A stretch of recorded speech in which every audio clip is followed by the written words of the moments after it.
Welcome to REKT, everyone. On the Season 2's final show last week, we brought you FTX and not your keys, not your crypto. On today's Season 3 premiere, we bring you the other side of that equation and the wreckage of ANKR protocol with the old adage, your crypto keys are now mine.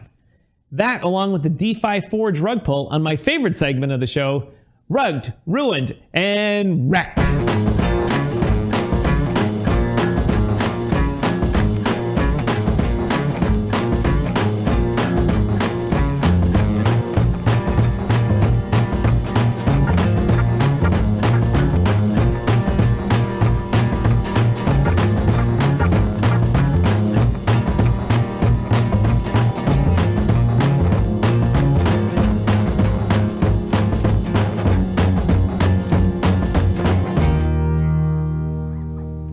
Welcome back, everyone.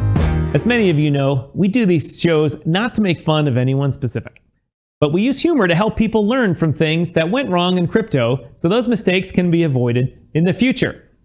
And with that, I'd like to announce that with today's Season 3, Episode 1 premiere show, we have a new sponsor. That's right, everyone. I'm happy to announce that Audit Chain is now sponsoring Rugged, Ruined, REKT. Audit Chain has developed a decentralized blockchain solution to bring true transparency to corporate governance and financial reporting. Let's just say Sam and FTX never would have happened with Audit Chain's transparent financial reporting solution in place. But more about them later. So last week I brought you the FTX disaster and explained how you can stay safe by removing your purchased crypto from exchanges and how to keep them safe in your own wallet. Like everyone says, not your keys, not your crypto.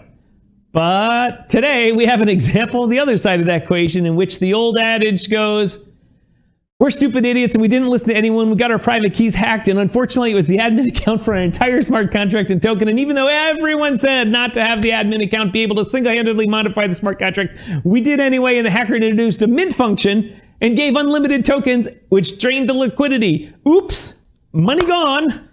Now that is quite the adage.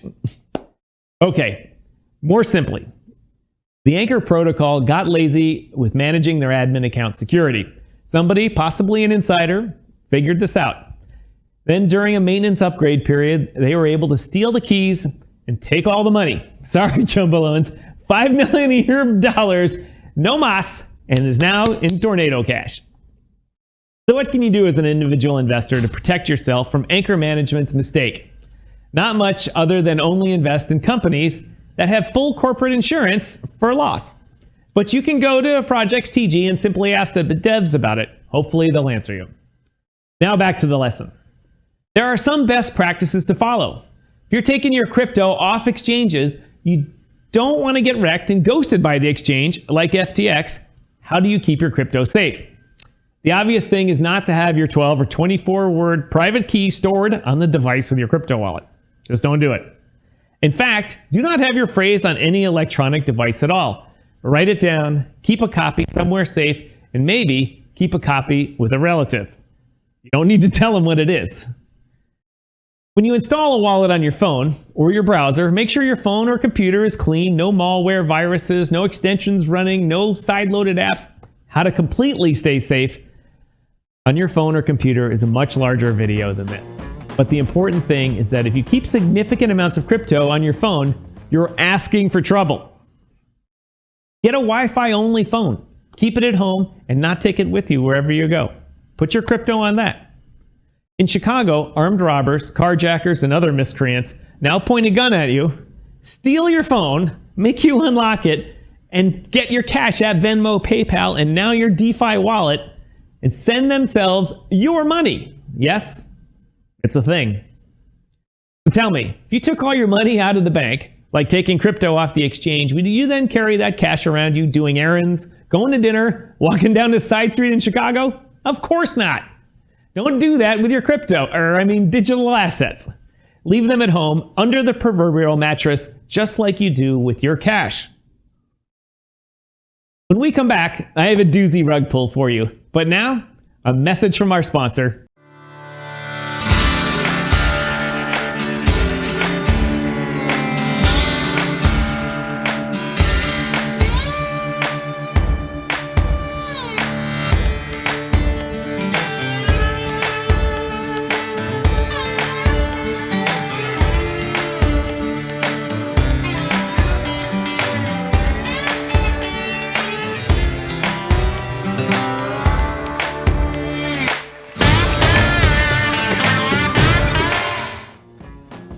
back, everybody.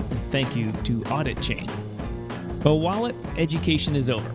Now on to the good stuff. Today, I have a 100% rug pull for you.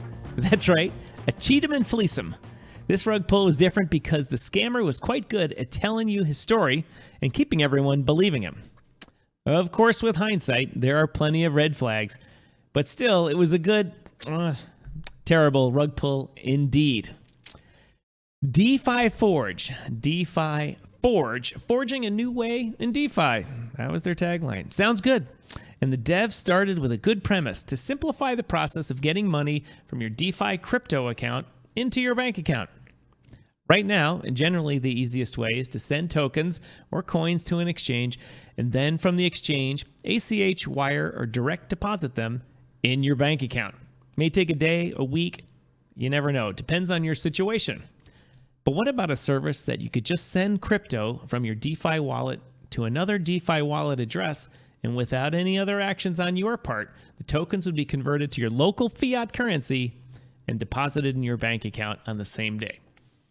That's a good thing, and it's completely legitimate. You're going to invest in that, right?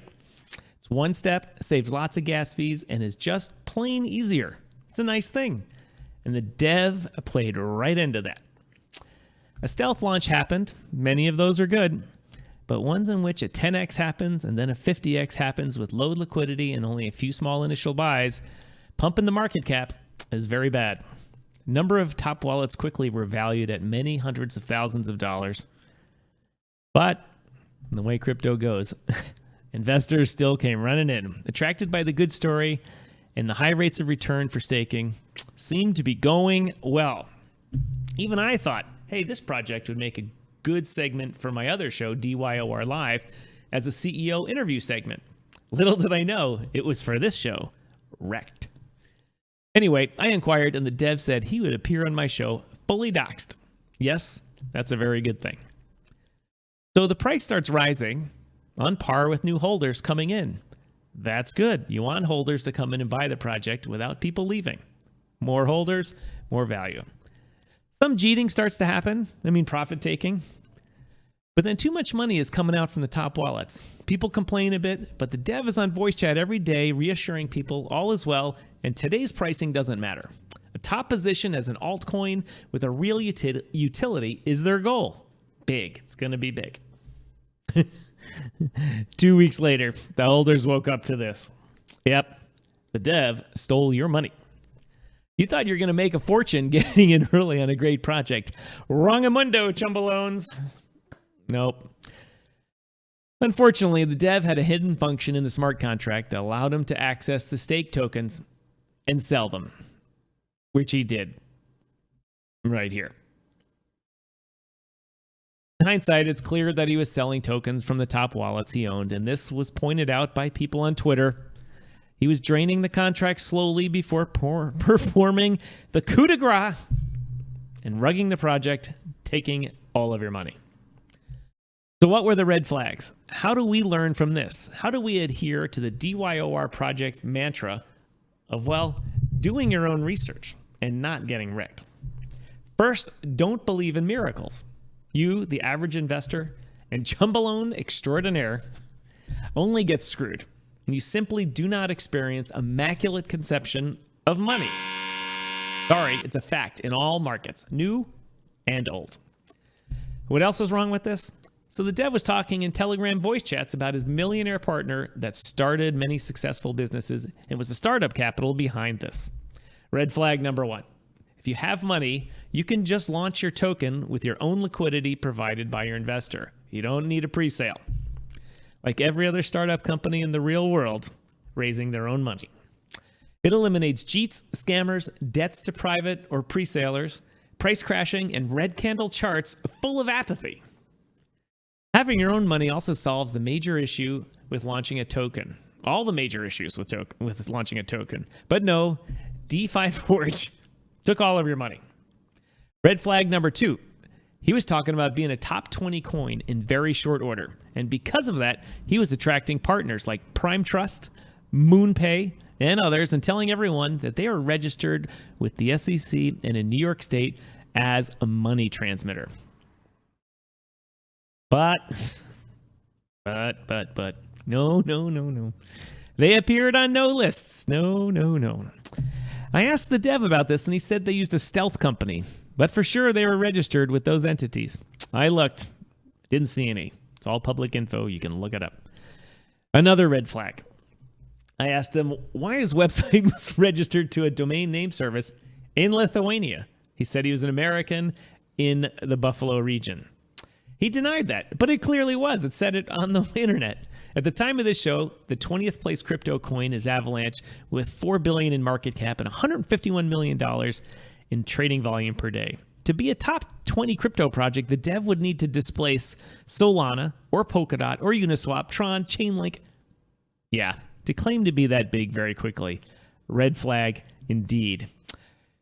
So yeah, he scammed the holders. Took about $300,000 in Ethereum from the project and disappeared. Sucks, huh? Well, this one is a little different. A little twist. Why? Well, the dev made two critical mistakes that law enforcement will be following up on. He transferred his stolen funds directly to Coinbase. As we all know, Coinbase is a KYC company, and all you need is the normal legal documents to have an account there. However, we all know that an account could have been compromised, and the scammer's KYC is actually some chump in Spencer, Ohio that beats his wife. But there are leads there for law enforcement, and the major lead for law enforcement? The scammer deleted his Telegram account, but forgot to delete voice chats from Telegram. So here, ladies and gentlemen, is the voice of a scammer developer. Not being able to raise the tax above 10%, not being able to blacklist, just lets people know that it's safe. So I like to think that by this time next week, people are going to be looking for, made by DeFi Forge or made at DeFiForge.io on contracts. And all of them have been submitted to the authorities. And now we are also waiting for the internet to do its thing. Come on, internet. Who is this? Links to all the files are below. Someone has to know this guy. Let's get the word out. Well, everyone, as a summary, 2 good disasters today. We learned a lot. Keep your passwords and secret phrases safe. And also, if you're a new or regular investor or even an experienced one, but not part of a true insider group, stay away from projects that are new and promise the world to you, because you will get wrecked. All you get in the end is your butt handed to you, and more wreckage will happen. That's all for this week. Thank you to Audit Chain, and ladies and gentlemen, we will see you again soon. So be there.